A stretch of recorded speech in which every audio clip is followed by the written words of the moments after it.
You've probably seen these long lines at airports. And by the way, they're starting really early. I mean, it used to be like Friday afternoonish, early afternoon, the lines would be going out the yin-yang. Now, of course, they're going out the yin-yang.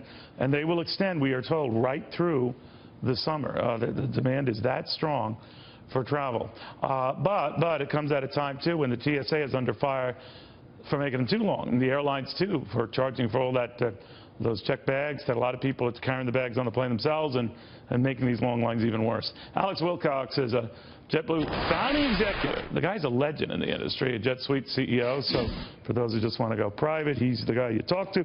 Anyway, I'm looking at all this, Alex. I'm wondering, not necessarily whose fault is it, but who can fix it? What would you do at this stage? You know, Neil, I think there's a few different solutions, but can we just savor for a second the irony of the airlines finally complaining about customer service? I think the TSA has finally managed to turn the tables. That's very good. I didn't think of that. Touche. You know, there's been a real effect. What happens? Well, you know, the TSA has a real public policy problem on their hands.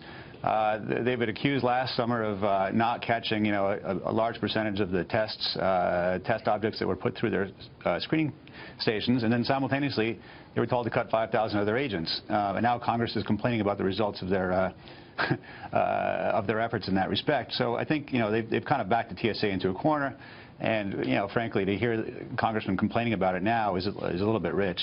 But what do they do? I think they just need to be adequately resourced. I mean, I think they need to actually have the agents and the resources that they need, and I think they need to expand the pre-check program dramatically. You know, I'm a pre-check member.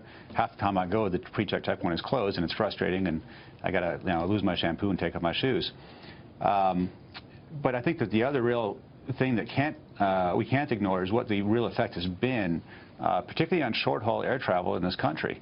You know, I think the Wright brothers are turning over in their grave now. If you've got, if I told you that between the year 2000 and last year, there were 3 million fewer travelers between LA and San Francisco, and 1 million fewer travelers between Las Vegas and LA, would you believe that? I would, actually.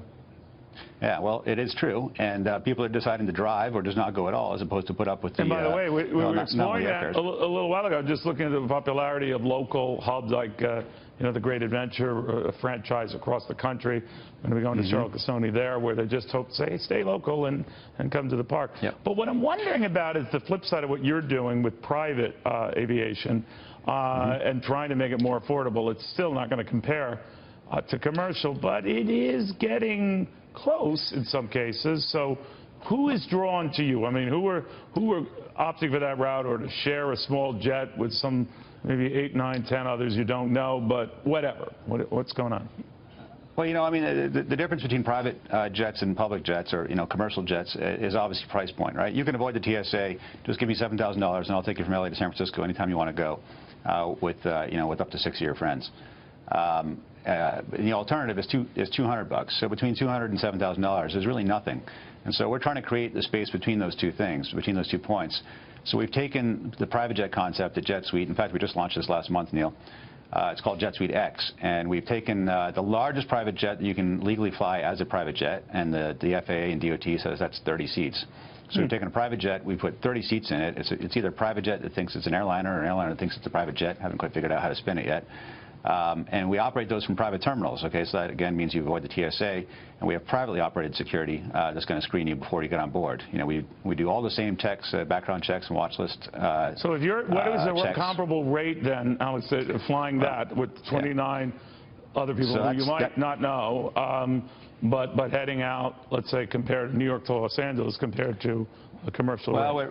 We're only doing it on short haul. That's the only place it really pencils, because, you know, when you're flying, you know, 5 hours at a time, and you got 30 passengers and 2 pilots, you just can't amortize all the costs. But when you're flying a short haul, you can actually get very comparable. What's a short haul? So in fact, we're targeting short haul is under 500 miles. So LA, you know, San Francisco, New York, Boston, that kind of route. So basically an hour to an hour and a half flight. And here's the great news: it's about the same price as flying commercial, maybe $40 more. So, you know, we're targeting about $40 to $50 more than a walk-up commercial fare. So LA, San Francisco, about $1 a mile. Call it $300. LA, Vegas, you know, for $230. each way. That's where the fares are going to top out. But we've got them as low as $107 if you're purchased in advance. In fact, we have a fare sale on right now. You can buy LA Burbank to Las Vegas for $77 on JetSuite X. So we're actually very, very, very comparable. Now, obviously, you are 29 other people, and you can't show up late. If you show up late, after giving me $7,000, I'll wait for you. But on this particular one, of course, we won't. Free snacks? So You throw in the pretzels and the potato chips? Because no deal. Oh, booze even. Free booze. Yeah, well, free, whatever you like, up to 2 drinks. There we go. Making, wait a minute, as long as you're not drunk in the first place. Well, there you go. Yeah. All right, very good stuff.